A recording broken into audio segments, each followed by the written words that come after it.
And now back to your regular programming. If you speak better to yourself. You showed up for probably the dumbest conversation we've ever had on this show. Let's have that smile again. Tell me how that happens. Physically should not happen. Relax. If you say Give me as well. 3 times a day, God will line it up. He's just an absolute hack, and he gets his ass kicked by the teammates every week. It's just terrible. Welcome back to Hack City. I'm Joe DeLeone. With me is my co-host Sean Anderson, 2 former college football players from the University of Rhode Island, and today we are recapping FCS Football Week 6. It was a bloodbath. I just dropped my pen, and that was very distracting. It was a bloodbath as we saw so many teams go down that were in the top 25. The rankings were impossible. I put freaking Butler in there. I did not. Screw it. Oh, no. They're 5-0. You know how many undefeated FCS teams there are left? I put them at 24. I put them at the end. Don't give me that look. Oh, okay. All right. All right, do the read. We got games to talk about. Bet online. I was a hot better on Sunday. A happy money getter. Bet online is where I was doing it. The world's most trusted How betting long did you workshop that one, idiot? Off the dome. Shotgun start, pal. Your number one source for everything football is Bet online. Joe, you should be asking me what I like tonight between the Saints and the Chiefs. Spoiler, it's the Chiefs. They're given 5.5. They're going to win by a touchdown. I know the baseball picks that I've been given out during the reads haven't been stellar. But I know ball when it comes to NFL. BetOnline has every stat, every matchup, even live odds and spreads to bet on during the games. If you think you know your stuff, get in on their $200,000 mega contest. Pick 5 games against the spread every week for your chance at weekly prize, a share of $200K. If you feel like it, they got an online casino for you. Blackjack, poker, slots, whatever you need. Head to the website today to get in on the action. BetOnline, the game starts here. What kind of balls do you have saying that you're a hot better when you went 1 for 2 in college bets on the show and then 1 and 2 in NFL bets on the show? Look, I got hot non-show bets yesterday. The ironic thing is I'm the complete opposite. I went 3-0 NFL and college, and then I take those bets, and then I just spray the board with terrible decisions. I need to stop doing that. I'm stopping taking my own bets that I'm giving out, and I'm just taking mine. No, I'm spraying mine. I'm spraying the board, and it's working. Loser. All right, let's talk about FCS football. Let's hop on over to the water cooler and get you caught up with what you missed. Tarleton State. Overtime victory over Southern Utah, 38-37. Apparently everybody wanted to go to overtime. They all wanted extra football. They hung on. They stayed ranked. Southern Utah, dud, lose the football game. And you're claiming there was a little controversy? Jamie Williams was very upset with the officiating in this game. I would recommend, if you wanted to get all the nitty-gritty info, follow him on Twitter. I think it's at JDWilliams23. Yep. But this game had it all, and I just like the running backs so far this year in the FCS. Kayvon Britton and Tarji Lamson. You've heard me talk about them in Fat Stats. They are stellar. It was a great game for those 2 backs. And Tarleton, a lot of buzz around them. A little scandal around Tarleton. I know it's the most we've ever talked about them. But scandal? You're talking about the missed call. Yeah. Speaking of overtime, this is a theme here. Double overtime as our Rhody Rams survived against Hampton 46-44. Malik Grant had himself a day, 180 yards and a tud. I know that some people would probably want to use that against Rhode Island, but the simple nature, and I've said this with the top-ranked teams, if you're winning games, it counts for something. I'm not moving you up to the top 10 just because you won a football game against a mediocre team, but Dartmouth, Butler, Rhode Island, here we are. It's hard to pick anyone who deserves to be there after number 18 on the top 25 ballot, and Rhode Island stays alive to stay ranked. Yeah, tracking this one all Saturday, it was just a roller coaster. And tell me if you've heard this before. Rhode Island's struggling with dual threat quarterbacks. Oh my God! We saw it. Malcolm Mays from Hampton have a day, 290 total yards and 5 total touchdowns. Look, you're giving the film out there right now. Me talking directly to Rhody right here. Put a cover on. Get the contain right. Don't get out of your rush lanes. Be a good team. You're doing good. All right, keep it up. Apparently, Murray State thinks they're playing flag football this year as they lost 59-0 to South Dakota.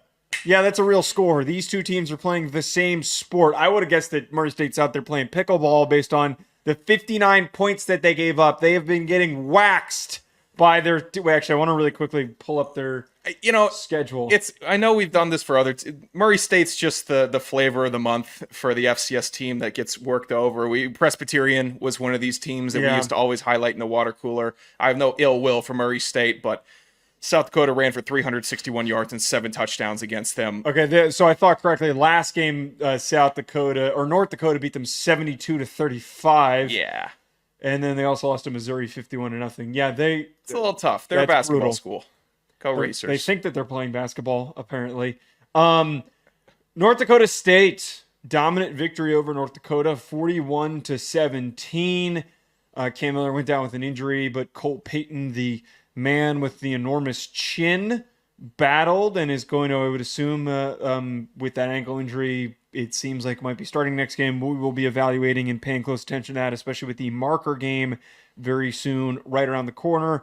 But North Dakota State, big ranked win. I moved them up to number 1. They've got a hell of a resume this year. They dismantled North Dakota here, only gave up 267 yards of total offense. I expected more from North Dakota. Our preview episode, we spoke about how close these teams have been statistically so far in the year.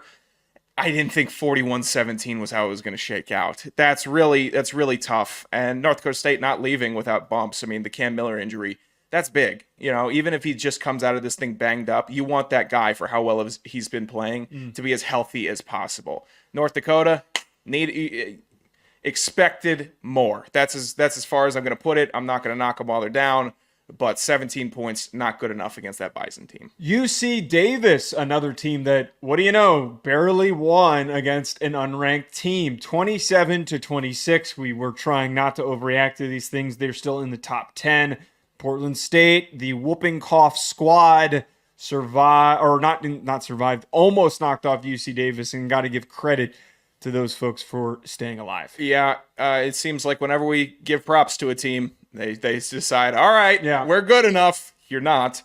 But UC Davis, Miles Hastings have a day, 400 yards, 4 total touchdowns. Lan Larison, 233 total yards. He's fantastic. They're both fantastic. That's the offense right there. And if UC Davis can just focus up a little bit, then they can make some noise. But it's still a good squad, and I'm not going to knock a win. Towson, already starting the CAA chaos. William and Mary falls to them 34-27. They have some sick helmets that I think that they were wearing for this game, or they're going to be wearing in the future. So just a quick shout there. But William and Mary, not a great loss. I think that this Towson team could be a bit of a riser, but we have to wait and see. It's a little bit too early for that. Towson earlier in the year should have beat Villanova, and they didn't. Villanova got lucky, and that stuck with me because Villanova is a really good squad. And if Towson is hanging around, I'm gonna make note of that. So seeing this game versus William and Mary, not a total shocker, but it's the CAA, the carousel, where everyone just starts taking a bite out of the apple. So good luck, pollsters.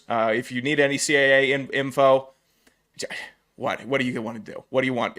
This is a mess. It's going to be a mess for the next 5 weeks also. I thought of a better way to describe it, but I'm not going to say it on the show. I will tell you afterwards. UNH, though, playing into the chaos, losing to Ivy League's finest, Harvard. Why did it write down that the score was 23-23? I think it was 24. I thought it was 24-23. Regardless, UNH. Well, yeah, you always do this where you don't write down the score. I like keeping you on your toes here. Yeah, thanks. 28-23 was the final score. I took UNH out of my top 25. I bumped Richmond in. I just pick a team out of a hat at this point in the CAA. I've got no idea, man. In all seriousness, though, that's not a great loss to Harvard. Harvard lost to Brown. It's just a whole mess. The Ivy League is going to be a really tight race as Dartmouth is 3-0, and then Harvard's getting wins like this. It's going to be a really interesting start to the year for the Ivy League, especially. People were trying to push UNH on me. I was not taking that bait. I'm not saying it's because I thought they were going to lose to Harvard. I just didn't think they were all there, and this is a little bit of an example of what I meant by that, and I was happy to not come out as a fool by ranking them. But yeah, tough losing to Harvard. No one ever wants to lose to Harvard. Don't lose to Harvard. The slide continues for SIU. Man, the injuries apparently really derailed the Salukis. 2-4 on the year, and they got worked 45-10 against Illinois State.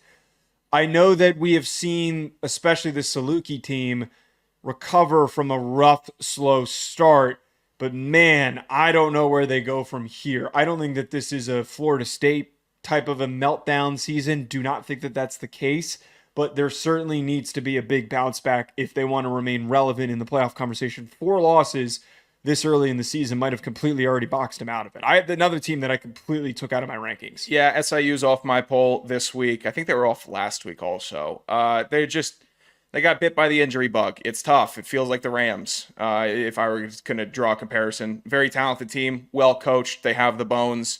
The bones aren't on the field though. It's unfortunate. Illinois State, way to rally back. Stay in the hunt. Keep on fighting. Big win for them.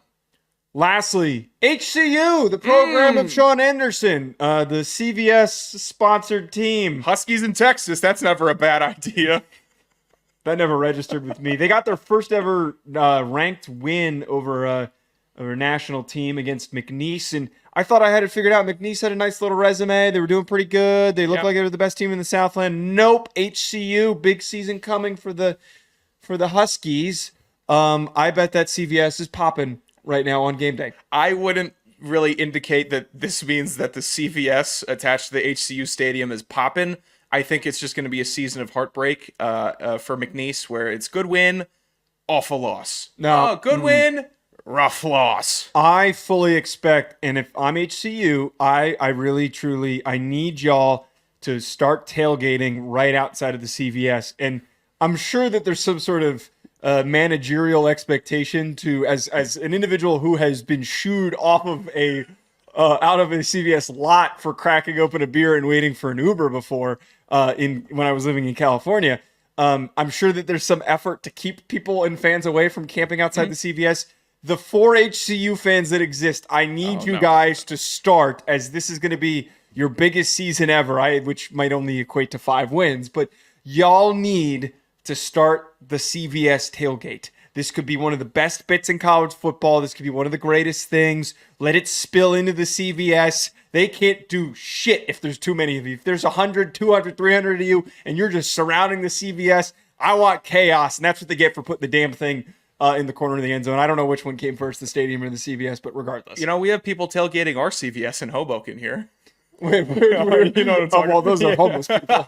You bad person. They're tailgated. They're having a good time. They are not tailgating. I don't think that many of them are in the capacities to move. They're talking to the other fans walking by the street. Yeah, no, there are some wild things that we've walked past that at like 11 o'clock. Go Eagles! F you! Yeah, no, we... All right. Any thoughts on the HCU? Yeah, it's a good win. I think McNeese is just going to be, an up and down team this year. If they string some along, I'd be happy to rank them again. But I can't because they just lost to HCU. You're off the poll. Sorry, McNeese. You wouldn't rank HCU? Not at this current moment, no. Wait, I want to look at their because I know that they're 3-3. Their losses were they lost to SMU, they lost to Tarleton, so that's a ranked loss. Mm-hmm.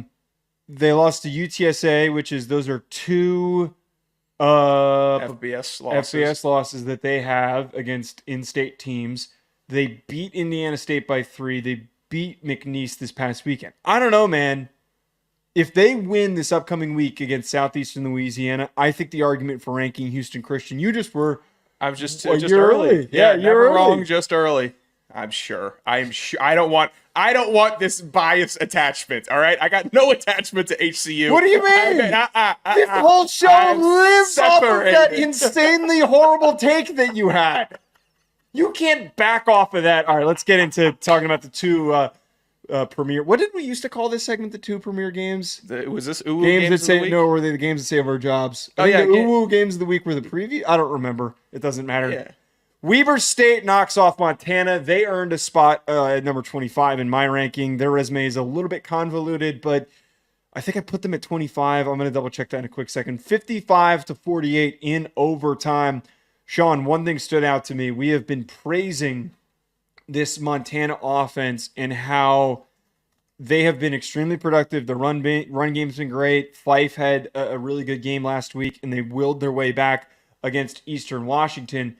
But one thing has become extremely, extremely apparent up until this point. their defense has some serious problems, more specifically their secondary. This is not to the degree that we're used to seeing. More, and to elaborate on this, the last 2-3 games that they've had, they allowed 35 to Western Carolina, 49 to Eastern Washington, and then 55 to Weber State. If you paid attention to this game, they allowed so many long receptions, so many contested catches, so much yards after catch. It was abysmal. They allowed a really bad kickoff return touchdown. Yeah. There is just so much. And the game-tying drive with the tying field goal just really summed up their issues with tackling and finishing. I'm not saying I'm ready to completely bail on this Montana team, but the way that their secondary has played over the past few weeks has been really a problem. This Montana defense feels like the Dick Sports Goods interview from Step Brothers, where Will Ferrell and John C. Reilly show up in tuxedos, and Seth Rogen's kind of like, "Oh, this is ironic. This is kind of funny. You guys might be fun to hang out with." And then they cut a gasser, and John C. Reilly says, "This is no longer fun. I can't work with you guys. You guys don't get the job." That's what the Montana defense feels like. Last week, okay, a lot of points on offense. You come out with the win, but if you let up 55 against Weber State, now it doesn't seem as cool that you scored as many points as you did last week. The offense is rolling. Well, and even this week too is their offense has been phenomenal. Like, this is one of the best offenses in the country right now. And if you remove the way that they're playing on both sides of the football, it's like Big 12 football happening right now, where it's like, wow, this team has reached a new level of passing prowess that if they had it last year and the defensive play that they had last year, this team would be possibly the best team in the country right now. But because their secondary is playing so poorly, allowing 364 yards and 6 touchdowns to Munoz, it is, oh my God, it's frustrating. It's really frustrating. Yeah, it's just a tale of two cities here. I mean, Fife 344, Eli Gilman, I mean, genuinely one of the best backs in the FCS. What a stud. 3 touchdowns running. He catches 1. He has 79 receiving yards and 70 on the ground. And Ostmo's awesome also. So they have every piece that you need on offense. Keelan White, $163. Junior Bergen, still an immense talent on the outside. Just make a stop. Good God, make a stop. Make an open field tackle. This is not how Montana football typically tackles in the open field. Where's the crazed linebacker that we pulled out of the hills that people are scared to throw across the middle? There isn't one. And the defensive backs, I mean, the coverage, okay, cool. You're within a yard of the receiver. Doesn't matter if you fall down and can't wrap up at the ankles at the very least. Yards after catch for Weber State felt like the entire game. Here's the catch. It's not a super impressive throw by Munoz. You're going to hear more about him in Fat Stats, trust me. But, okay, strike and deliver, bada bing, bada boom, normal game. This is a 6-yard game. It goes for 6, and then the next one goes for 6, and the one after that goes for 50. What a mess from this Montana defense. If it feels like I'm being harsh, so be it. You gave up 49 to Ewu and 55 to Weber. Both looked DOA before they played you, and now they look like world beaters. Yeah, I'm sure that Montana fans are going to be happy with you scorning them, by the way. But I'm a little bit more willing to give y'all a little bit of grace here, because just like last year at this point in the middle of the season, it was the polar opposite. Felt like your offense wasn't really living up to any degree of enough success to be worthy of ranked in the top 10. But the difference here is you're already kind of stacking losses. Montana still feels like a playoff team to me. I think that if you can finish out this season strong and that you can avoid dropping any other unexpected losses, just to highlight some of their upcoming games. And we've talked about Montana a lot this season, by the way. They've got Northern Arizona, Northern Colorado, Cal Poly. Those are all winnable games. If they F around and find out against UC Davis, they could drop that game. They should beat Portland State, and Montana State could be a tough out for them in the Brawl of the Wild. So 4 losses is good enough to get to the playoff. It always is good enough to get to the playoff. But can you remove any doubt by playing as great as you can against Montana State and UC Davis, or either or, and get a win in any of those situations? But the defense has to be better. The secondary has to be better. The tackling has to be better. It feels so strange to be saying that about a Montana team. 2 weeks they have a bye, but this week they have Northern Arizona, and we highlighted it last show. Northern Arizona doesn't play around if they think that you're taking them lightly. So my only advice to Montana is don't start looking to the bye week. Don't start looking to Northern Colorado. Don't overlook Northern Arizona. They would love nothing more than to sink you right now and then not win another game for the rest of the year. That's their dream. So lock in. Be ready to tackle. It's tackling drills all week. I'm not putting you in shells on Thursday, fellas. You're in the full pads Tuesday, Wednesday, Thursday, and it's not going to be helmets only Friday. You guys are going to be ready for this game. I don't know of any teams that do helmet only Friday. I feel like it's always a walkthrough day. Or are you talking about Thursdays? Thursdays would be uppers. Yeah, Thursdays were uppers, and I thought Fridays were helmets only. We weren't out there. Oh helmets. Yeah, no. I don't remember anything about. No, I don't think that. I'm pretty certain we were in helmets. We were not. I'm pretty sure Fridays we were in helmets. Sometimes we were in helmets. No, because there were a lot of Thursdays where we only went helmets. Because they had to ship out the gear. They had to ship out the gear on the truck. Maybe you're right. Maybe I'm backwards on it. No, you're crazy. All right, the other game, though, to not talk about logistics of, don't make faces at me. I saw what you just did. I could see on the monitor. You weren't even there on Fridays. You were skipping the ball in the locker rooms, all right? Well, I've still traveled for more games than you did. Yeah, okay. I never not traveled for a game. I'm just saying, give me a break. Abilene Christian. You're a race car. All right, DeLeone, make your appearance and then go back to dicking around. Yeah, God forbid. 41-34, Abilene Christian gets the unexpected win over Central Arkansas. They were a big riser on my ballot as their resume has been super, super strong. A couple of quick highlights for team stats. ACU, 350 yards passing, 9.7 yards per attempt, which is phenomenal. They had 506 yards of total offense as Central Arkansas had 528. So this was just a ridiculous game for production. The starkest, most insane part about all this, Central Arkansas, 0 sacks were recorded, unless there was one that I might have missed that they didn't write down. 0 sacks is pretty crazy for what has been the most dominant pass rush in FCS football. And it all comes down to, man, I got to give a lot of credit to Maverick MacIver, the greatest name in FCS football.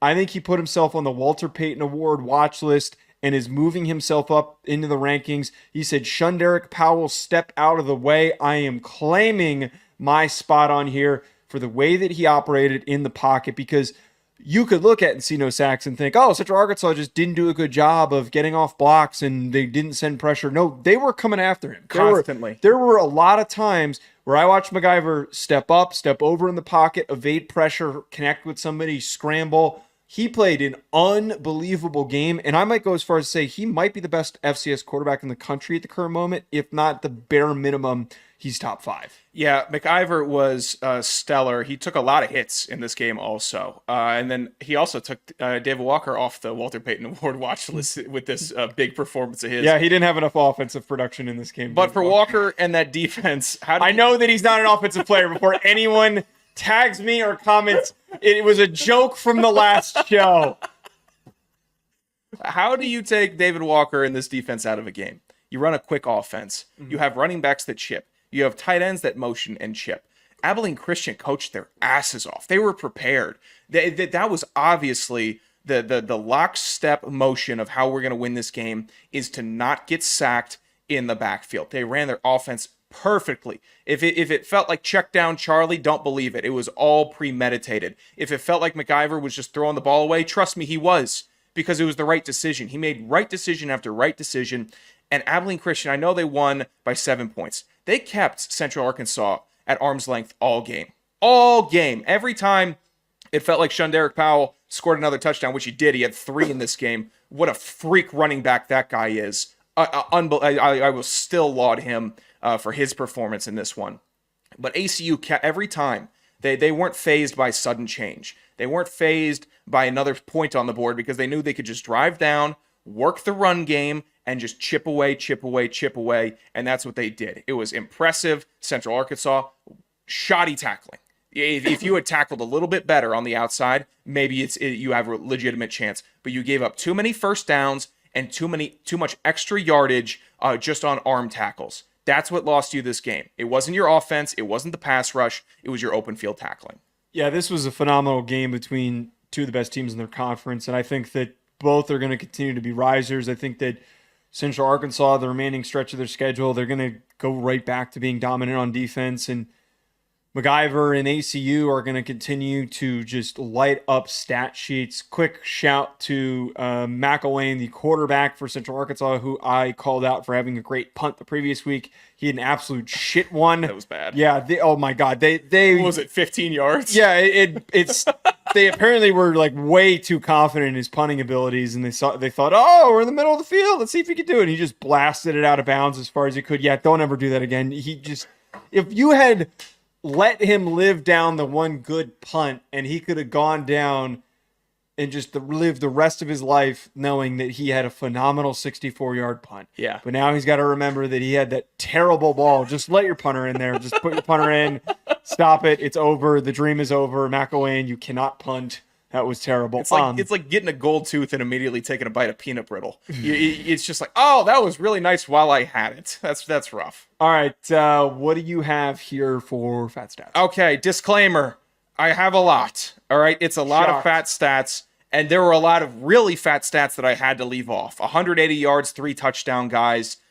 It was a ridiculous week for FCS offense. If you think that a player on your team had a really good game, they weren't mentioned. Trust me, I saw them. They did have a really good game, but the segment can't run for 10 minutes. So let's just get it kicked off.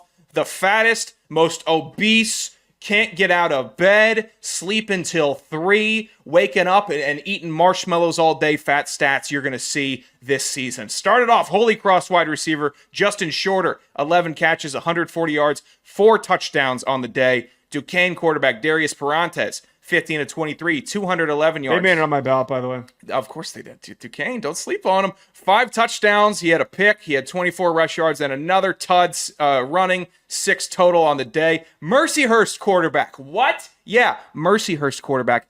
Adam Arena, 26 for 35. Who? 312 yards. And 6 touchdowns against D3 powerhouse Buffalo State. No, take that off. No. Take that off. You throw for 6, you get on here. No. You do it against a Division 3 team. That's bull ass. Oh, we have always included FCS players going off against NAIAs or whatever. If I saw a stat line against American School for the Blind, I would be... No, I'm not voting for him. Then don't vote for him. But he threw for 6 touchdowns. He had 9 incompletions. Buffalo Technical Institute of Criminology and Agriculture and Fashion.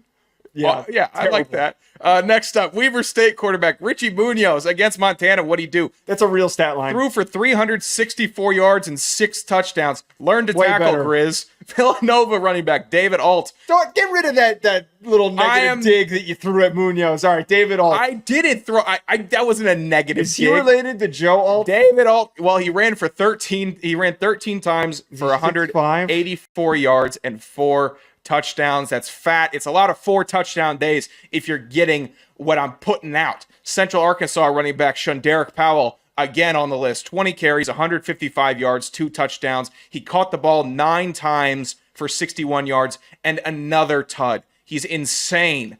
2 from Abilene Christian. ACU fans, listen up. Maverick MacIver dealing 22 for 36, 350 yards and 5 touchdowns. And who was he throwing to? His main target, wide receiver. You mean David Abbott? Was it Abbott? Oh, pardon me. David Abbott then for Villanova. Maverick MacIver, he's throwing to his guy. Nehemiah Martinez the first, 7 catches, 202 yards, and 3 touchdowns. One of them, he broke like 8 tackles. It was nuts. Charleston Southern running back Octavius Eisen, great name also. 29 That's carries, an awesome name. 229 yards, 2 touchdowns. Montana State quarterback Tommy Millott, been a little quiet on the list for the Montana State folks this year. 8 for 12 passing, 225 yards, 4 touchdowns. He had 37 rush yards and another one on the ground. Idaho State wide receiver Jeff Weimer, 12 catches, 236 yards and a tud. Tarleton State running back Kayvon Britton, 37 carries, 191 yards, 3 tuds. Closing it out, Tarji Lamson makes the list again from Southern Utah. 38 carries, 217 yards, 2 touchdowns. I mean, I got to go with the guy that is the most badass name that I've ever heard of for a running back. Octavius Eisen, man. This pen is slippery as all hell. Octavius Eisen, man. That's an awesome name. Okay, that's And a great stat line.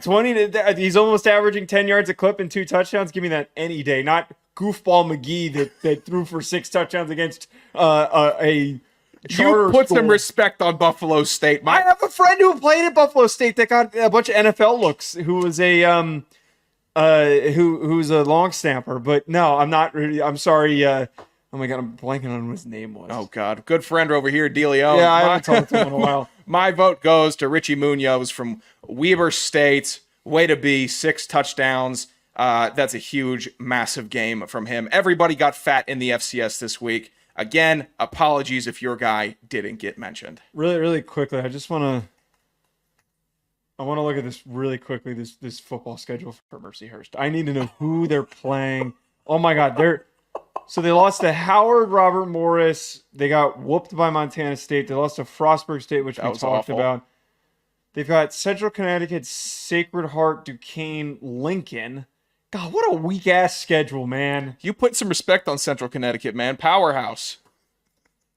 That's facetious. Please don't get after me for that.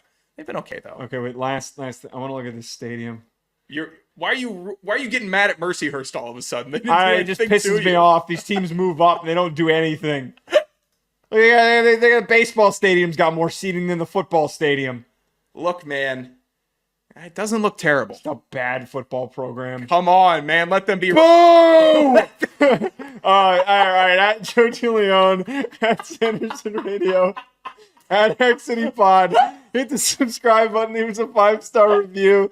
Drop a comment below. I already said at Hex City Pod. We're gonna be back live. We're live Mondays and Wednesdays at 8:30 Eastern Time, talking FBS football, NFL, and also the Hack Bag on Fridays. The time tends to vary. It's either 11 or 12. So make sure you subscribe so you don't miss out. We'll talk to you later. Drive safe.